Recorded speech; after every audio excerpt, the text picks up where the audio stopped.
Okay, I'm gonna go to there. Spotlight for everyone. There's Mark. And here we're back at the Okay, and we can hear you. sessions here, and there's a couple more people who've shown up, and let's see if we can get some more information about it. So this is something we're very interested in, which is the wormholes. Gonzalo, how do you pronounce your last name? Munévar. Munévar, can you give us a little presentation about what's going on? We're live here on the APEC conference. Well, I was showing somebody my poster. Oh, can you show us the poster? Sure. Let me, and I'll share it to you in a minute, okay?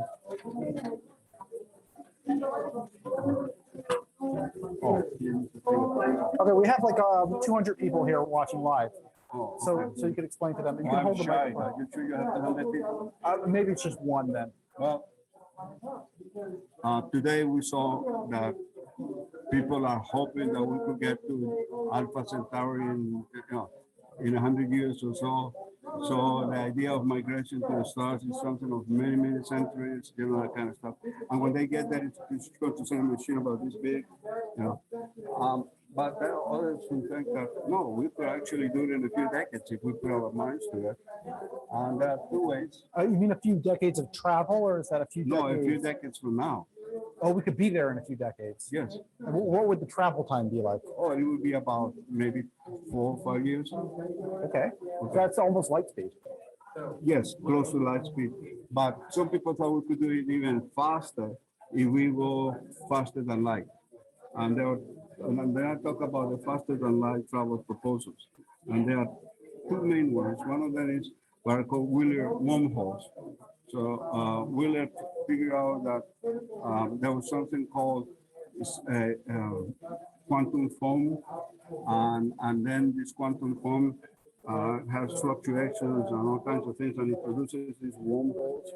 And if you could just grab one of those and expand it, maybe somebody else suggested, then you could send a ship through it, and just you have to make sure that the walls don't crush it, because this is extremely small things. We're talking about Planck length, so it's about as small as anything can get, you know. And to make them huge, you have to expand them and so on. There are some problems. No one has ever seen quantum foam. No one has ever seen a wormhole. And I don't think there is any chance that anyone would see one. They try to use something called the Casimir effect, but they completely misunderstand it. So what is the Casimir effect? The Casimir effect is this. If you have two metal plates, two thin metal plates, and you bring them within micrometers of each other, then I just leave them there. Actually, they're going to get even closer together. And the reason is this. He proposed that in 1948, Casimir, and then actually was shown in 1958.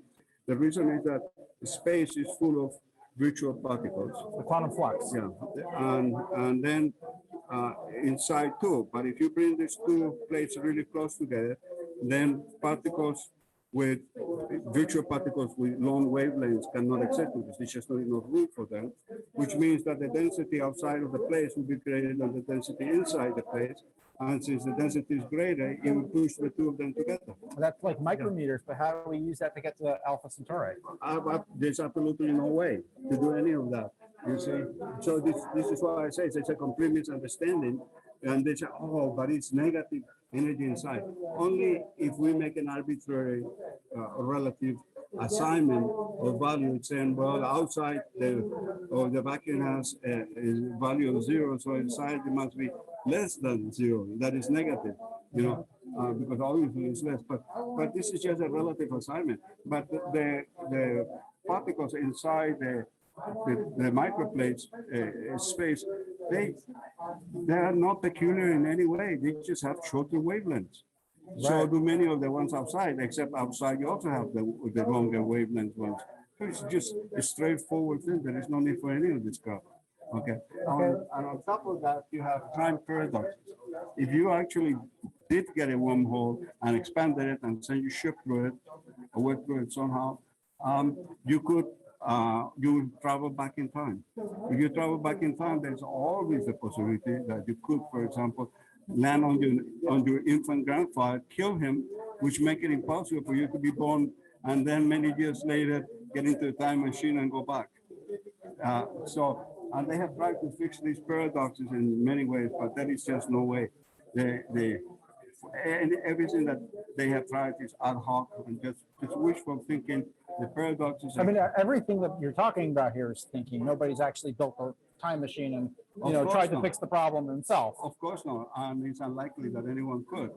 So how do we make it to Alpha Centauri? Where is the solution part? Well, let me give you just one more thing. Then there is the warp drive by Alcubierre. And Alcubierre is right here. He figured the following. He figured that if you had a spaceship and then you could expand the space-time behind it and contract it in front of it, you could accelerate this actually after a while faster than light. Oh, very cool. How do we do that? How do we? How do we do that? How do we contract and reach and expand? That's the trick. This is consistent with general relativity. It allows you to do that. It's like a man who is being on a surfing board, and he's riding a wave, see, and relative to the wave, he's hardly moving at all, but relative to the beach, he's moving extremely fast. So that's the basic idea. So this is a bubble of space-time, and inside that bubble, everything works okay, okay. But the problem is how to contract here and expand it, and he hasn't figured it out. It doesn't look like he's going to, and he's beginning to give up himself. So the way it's going right close to the speed of light, and you could do that with what it's called a Whitmire catalytic nuclear ramjet. Okay, and it's what it does. It scoops up. It doesn't need any fuel. It scoops up ions, hydrogen ions, and that lots of those 1 per cubic millimeter out there, or centimeter, and I'm getting power now. So and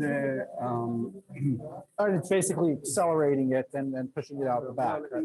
It has one of these, and it has a big scoop, electromagnetic scoop, and this electromagnetic scoop is that I pictured 3 of them here, but at any rate, it just scoops up the other ions that are outside and runs them through this nuclear accelerator,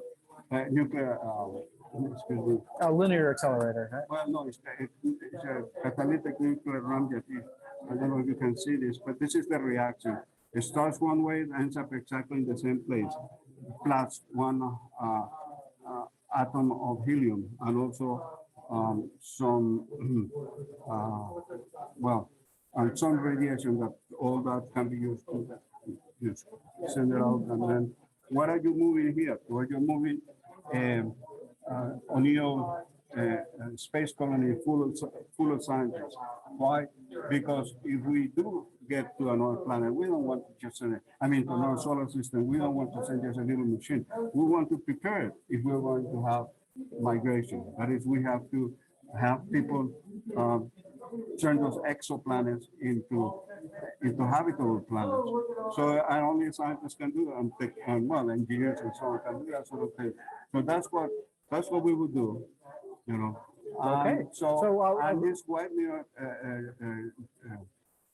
ramjets can produce velocities very close to the speed of light, and on top of that, what do I have here?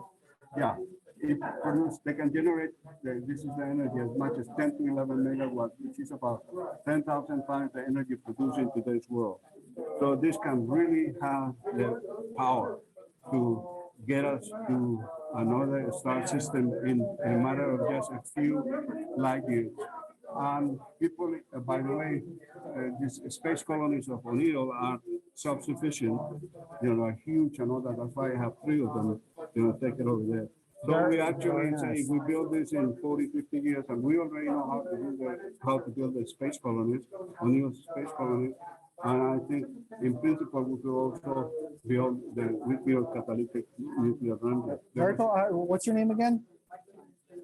Gonzalo Munévar. Yeah. Did I say that right? And where can people learn more about you? Well, I'm writing a book about it, so they can read more about it. It's going to be called the Dimming of Starlight. Okay. And it's going to come out soon. In the program, there is a paragraph about me, so you can learn more about me. And that's your email address up there? Yeah. Okay. I actually gave it to somebody, somebody up here. Yeah. Okay, Gonzalo, thank you very much. We really appreciate it. Who are you doing this for? This is APEC, the Alternative Propulsion Engineering Conference. Oh. And we're on it live right now. Thank you very much. You're now an APEC member.